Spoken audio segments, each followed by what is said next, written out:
সত্যি করে কিনতে ফেললো। দেখ কাঁদছিস কেন রে? সময় পাল্টাই। Hello everyone, welcome back to my channel Purnima Bengali blog চ্যানেলে সবাইকে স্বাগত জানিয়ে আজকে আবার একটা নতুন ভিডিও নিয়ে চলে এসেছি। তোমরা সবাই কেমন আছো? আশা করি ভালোই আছো, আমিও ভালো আছি। তো আমি ছিলাম বাপের বাড়িতে, তো এখন বাপের বাড়ি থেকে যাব দিদির বাড়ি। রেডি হয়ে গেছি পুরো একদম, স্নান টান করে শাড়ি পরেছি আজকে। তো এই যে আমি এখন রয়েছি বাপের বাড়িতে, তো এবার চলে যাব দিদির বাড়ি, আর তারপরে পুরোটা তোমাদের সাথে শেয়ার করছি। দিদির বাড়ি যাচ্ছি, আমার দিদির নাতি অন্নপ্রাশন, সেই উপলক্ষে যারা যারা আমাদের বন্ধু আছে সবাই জানো দিদির নাতির নাম হচ্ছে গপু। তো গপুর অন্নপ্রাশনে আমরা সবাই যাচ্ছি। তো সবাই আস্তে আস্তে যাবে, আমি সবার আগে যাচ্ছি, বুঝেছো? এই দেখো ধান ক্ষেত, কত সুন্দর ধান ক্ষেত, সোনালি ধানগুলো পেকে গেছে। সোনালি ধান ক্ষেত দেখো, ধানগুলো কি সুন্দর পেকে গেছে। এবার ধানগুলো কাটা হবে কদিন পর, পাক ধরেছে ধানে, দেখো হলুদ হয়ে গেছে সবুজ থেকে। আর এ দেখো আমি টোটোর উল্টো দিকে বসেছি বলে হাওয়াতে আমার চুলগুলো একেবারে এলোমেলো হয়ে গেল পুরো। স্নান টান করে শ্যাম্পু ট্যাম্পু করে এই অবস্থা, পুরো ধুলো ধরে গেল চুলে। তো যাই হোক, আর চলে এসেছি মোটামুটি গ্রামে ঢুকে যাবো এবার। আর এই দেখো কুকুর, এখানে তো প্রচুর কুকুর দেখতে পাওয়া যায় রাস্তার ধারে, জঙ্গল কুকুর। আর এখানকার সব মানুষজন কি করে দেখো, বেশিরভাগ চাষ আবাদ করে, তো তাই সবসময় রাস্তাঘাটে ওরকমই দেখতে পাবে। তো এখন গ্রামে ঢুকে গেছি, এখন আর গ্রামে মাটির বাড়ি নেই, প্রত্যেকটা বাড়ি পাকা বাড়ি, দু একটা হয়তো মাটির বাড়ি আছে দেখা যায়, বাদ বাকি সব পাকা বাড়ি, কেউ আর মাটির বাড়িতে নেই। আগে প্রচুর মাটির বাড়ি ছিল, আমার দিদিদেরও মাটির বাড়ি ছিল, এখন ওদের পাকা বাড়ি। আর চলেও এসেছি। তো দেখো রাস্তাঘাটে দেখো ধান নিয়ে যাচ্ছে, লরি করে ধান নিয়ে যাচ্ছে। তো দেখো এই যে আমার দিদির বাড়ি দেখছো, নারকেল গাছ আর পুরো প্যান্ডেল হয়ে আছে বলে পুরো বাড়িটা দেখতে পেলে না। আর চলে এসেছি এই যে, পুরোটা তোমরা দেখতে থাকো কি হচ্ছে।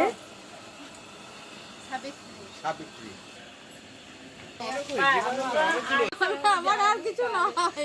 কেন নাই কি? সকাল থেকে ঘুরে ঘুরে মরলাম।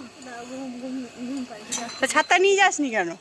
ছাতা নিয়ে গিয়ে দে দে প্রসাদ দে, প্রসাদ দে, প্রসাদ বার করে নিয়ে আয়। এই প্রসাদ দে, প্রসাদ দে। মাথার প্রসাদ আছে না? এত লাগবে, এত লাগবে, একটা বাতাসা দে, একটা বাতাসা। আমি একটা বাতাসে রাখবো, আর এলো সব দিয়ে দাও মিশি। আর তো প্রসাদ দাও কোন বার করে এসো মিশি দাও।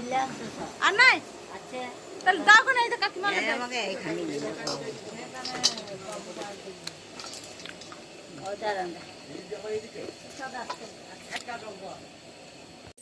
দিদি গেছিল সব মন্দিরে পুজো দিতে, তাই দিদি খুব কষ্ট হয়েছে সেটাই বললো।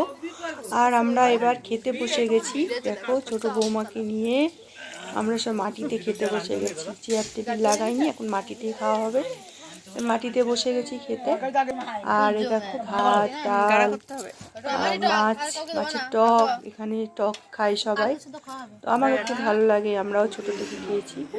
তারপরে দেখো সন্ধ্যেবেলা মেহেন্দি পড়া শুরু হলো, দেখো মেহেন্দি পড়ানো হচ্ছে।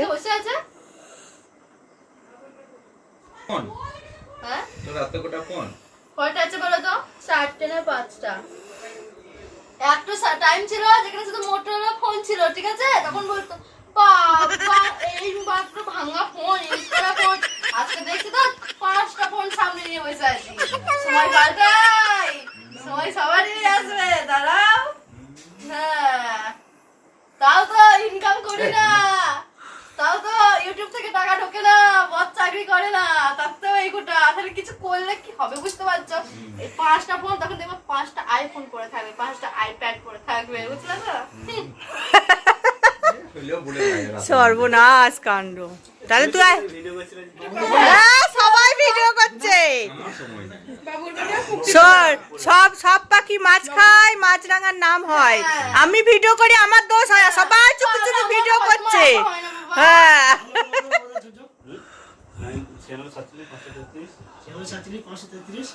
দেখা কেমন পড়লি, দেখি কেমন হয়েছে। দেখো আমার বর মেহেন্দি পড়িয়েছে, এই তো ফুল এখানে 4টা আঙুলে 4টা লতা ছড়িয়ে গিয়েছে, ঠিক আছে? আচ্ছা। লতানো গাছটা তাই এটা যে পাতা ফুলের, কিন্তু গাছ না তো ভুলে গিয়েছে, গাছ তো নাই, গাছ ছাড়াই ফুল হয়েছে, পাতা হয়েছে, লতা হয়েছে। আর এখানে দুটো সূর্য উঠেছে, সূর্য মাঝখানে চাঁদ উঠেছে, চাঁদ আবার ডিজাইন वाला চাঁদ, ঠিক আছে? আর এইখানে আবার অর্ধেক সূর্য অর্ধেক চাঁদের মিক্স হয়ে গেছে, ঠিক আছে? এটা কি হয়েছে কে জানে।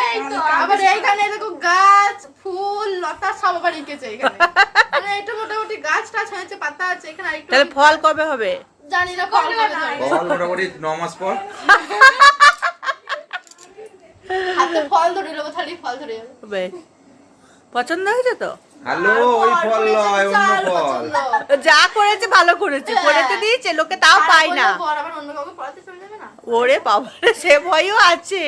বাবা তো বন্ধুরা, দিদি কত রাগ করেছে দেখো জামাইবাবুর উপরে, সবকিছু আনন্দের মধ্যে একটু মাথা গরম করে ফেলেছে। তো তোমরা দেখো দিদি কি বলছে। মদের মাথা লেগে সংসার করা হয়, এইভাবে সংসার করা যায় না, কোনোদিন যায় না। আমি বলি সংসার করছি, তোরা হলে কবে ভাত ছেড়ে পালিয়ে যেতিস। ওরে অত মাথা গরম করিস না মা গো মা। কি কত করে করো না করো, দেখে যাও তো অবস্থাটা। এই যে তুমি এখনই করে ভাত খেয়ে নিচ্ছ, তো নাতির বিয়ে দিচ্ছিস, তা কি হবে? বেরো তো, আমার একা সব দায়িত্ব, আর কারো কোনো দায়িত্ব নেই। তোরই তো না, তুই তো কিছু আমার দায়িত্ব। তুই কান্দিস না তাই বলে এবার সত্যি করে কিনতে ফেললো। দেখ কাঁদছিস কেন রে? নাটকবাজ, চরম নাটকবাজ।